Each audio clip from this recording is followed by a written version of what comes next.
이 방송은 커먼러, 즉 공통법을 기준으로 진행됨을 알려드립니다.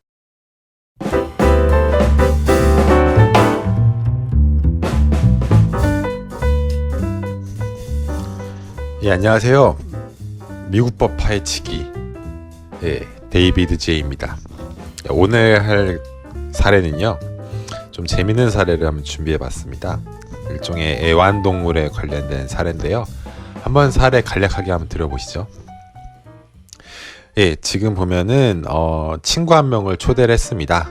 철수는 영희를 초대를 했는데 철수는 좀 특이 취향이 있어서 고슴도치를 집안에 기르고 있었습니다. 근데 고슴도치를 기르고 있었는데 철수는 고슴도치 안에는 케이지, 장이죠. 새장처럼 되는데 그걸 청소하기 위해서 그 케이지를 좀 열어놨고요. 고슴도치는 거기를 빠져나왔죠. 영희는 이제 철수네 집에 방문을 했는데 고슴도치가 있는지는 몰랐습니다. 근데 어떤 일이 발생했느냐? 바로 고슴도치를 보지 못하고 영희가 고슴도치에 걸려서 넘어졌죠. 과연 이럴 경우 영희는 철수에게 어떠한 소송을 걸어서 보상을 받을 수 있을까라는 게 바로 오늘의 사례입니다.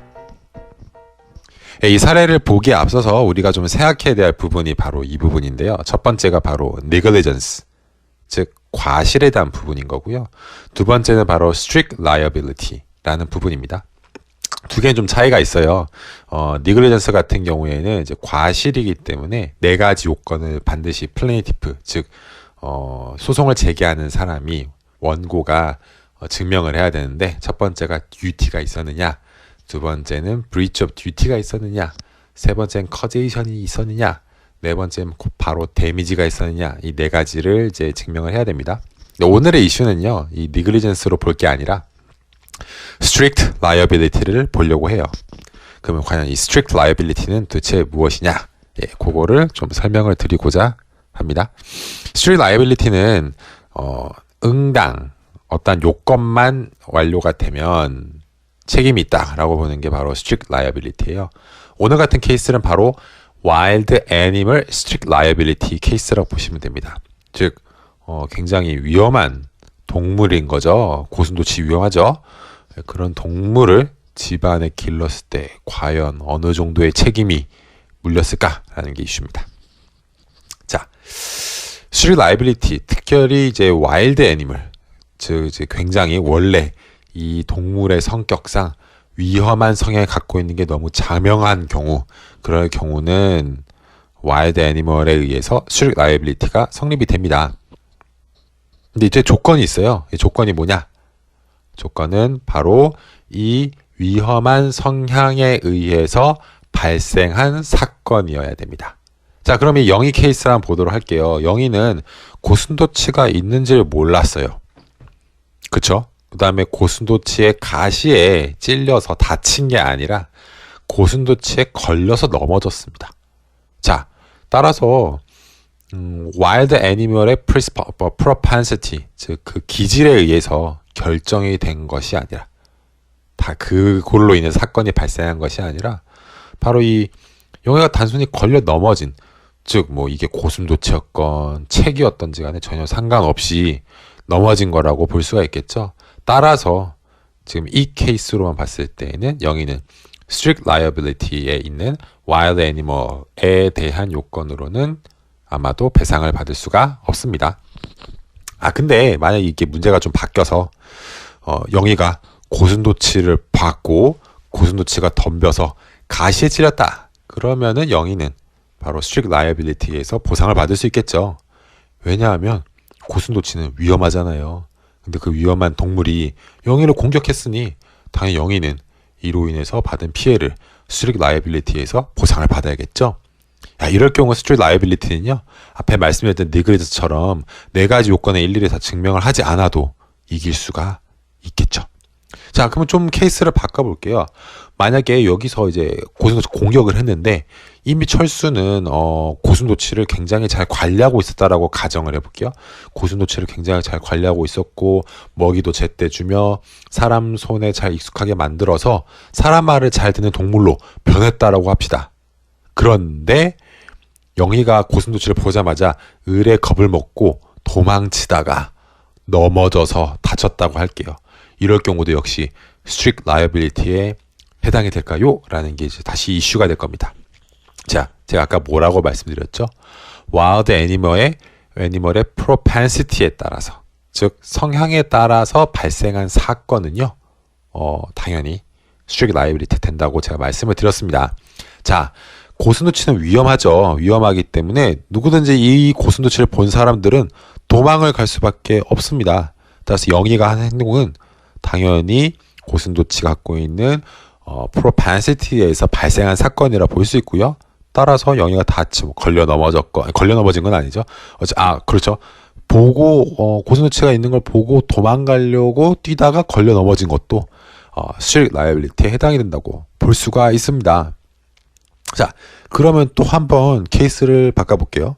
고슴도치가 이 케이지 안에 잘 지내다가 밖으로 뛰쳐나갔습니다. 밖으로 뛰쳐나갔는데 철수는 굉장히 큰 저택을 소유하고 있었어요. 저택에서 고슴도치가 잘 돌아다녔습니다. 근데 우연히 탄 도둑놈이 담을 타넘어서 딱 넘어왔는데 고슴도치를 발견했는데요. 딱 넘어오자마자 고슴도치의 발에 밟혀서 고슴도치의 그 가시에 발이 밟혀서 크게 다쳤다라고 한번 해볼게요. 이럴 경우도 역시 strict liability에 해당이 되느냐가 바로 이슈가 됐는데요. 여기서는요, strict liability로 보상을 받을 수가 없습니다. 이유는요, 바로 이 도둑놈이라는 자체, 이 신분에 대한 문제 때문입니다. 이 wild animal에 의한 strict liability는요, 바로 trespasser, 즉 허락을 받지 않고 자신의 영토 안에 들어온 사람에 대해서는 굳이 보상을 해줄 필요가 없습니다. 아무리 이것이 그 와일드 애니멀의 굉장히 위험한 성향에 의해서 발생한 사건을 할지라도 아까 영희처럼 보상을 결코 받을 수가 없죠. 자, 그러면 이 도둑은 어떻게 될까요? 아무런 보상을 받을 수가 없습니다. 뭘로? strict liability론이요. 왜냐하면 이 사람은 도둑은 이 영내, 그러니까 그 테리토리죠. 이 사람이 갖고 있는 철수가 갖고 있었던 그 영내에 들어왔고 without permission 없이 허락 없이 들어왔기 때문에 보호를 영희처럼 받을 수가 없습니다. 자, 그러면 한번 지나가는 셈 치고 한번 다른 동물을 한번 생각을 해볼게요. 강아지라고 칩시다. 귀여운 강아지라고 하나 해볼게요. 근데 이 귀여운 강아지 웰시코기가 있는데 이 웰시코기가 좀 사람을 물었던 이력이 있다고 한번 가정해 볼게요. 근데 겉보기에는 되게 순진하고 착해 보이는데 사람을 물었던 경험이 있다. 위험하죠. 이럴 경우 발생한 일종의 그 바이팅 사건이죠. 깨물어서 다치게 한 사건이 있다면 역시 이것도 strict liability에 해당이 됩니다. 근데 만약 이 웰시코기가 한 번 또 위험한 성향을 내비친 적이 없었어요. 그렇다면은 당연히 웰시코기가 처음 문 경우 그거는 이제 strict liability가 될 수는 없습니다. 자, 그러면 또 이렇게 해볼게요. 아주 위험하게 보이는 불독이 있다고 칩시다. 굉장히 사나워 보이는 불독이지만 실질적으로는 사나운 개는 아니었어요. 근데 영희가 철수의 집에 초대를 받아서 딱 들어왔는데 불독을 보고 깜짝 놀랍니다. 왜냐하면 불독이 너무 무섭게 생겼거든요. 그리고 막 달려드는 것처럼 보였어요. 근데 사실은 불독은 공격하려고 달려든 게 아니라 영희를 반기기 위해서 달려들었는데 영희는 지레 겁을 먹고 도망가다가 걸려 넘어서 다쳤다고 칩시다. 이럴 경우 역시 strict liability에 해당이 되느냐? 이게 또 이슈가 될 텐데요. 정답은 당연히 해당이 되지 않죠. 왜냐하면 이 불독은 위험한 propensity가 없었기 때문에 우리가 그렇게 알려지지도 않았기 때문에 이럴 경우는 당연히 strict liability가 해결되지 않습니다. 니글리전스로는 들어갈 수도 있겠죠. 이건 주장하는 거 바에 따라서 달라지겠지만 어쨌든 오늘은 strict liability를 가지고 한번 해본 거기 때문에 이럴 경우는 보기 어렵습니다. 자, 그럼 오늘 결론은 뭐냐?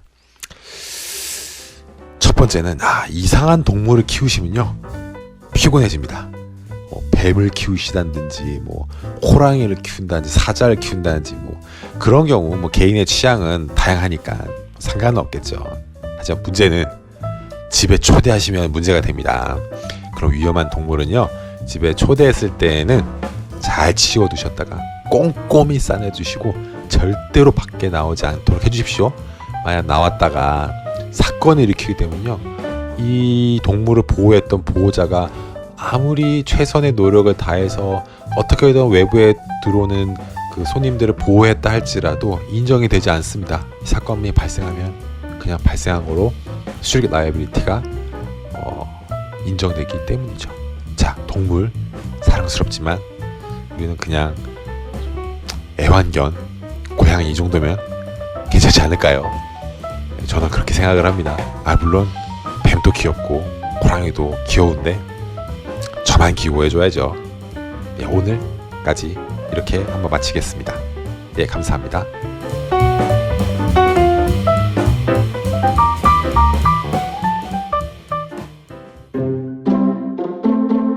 나도 팟캐스트 해보려고 폰으로 녹음했는데 음악이나 편집은 어떻게 하는 걸까? 네, 여러분의 팟캐스트 저렴한 가격으로 편집해드립니다. 지금 바로 메일로 문의주세요.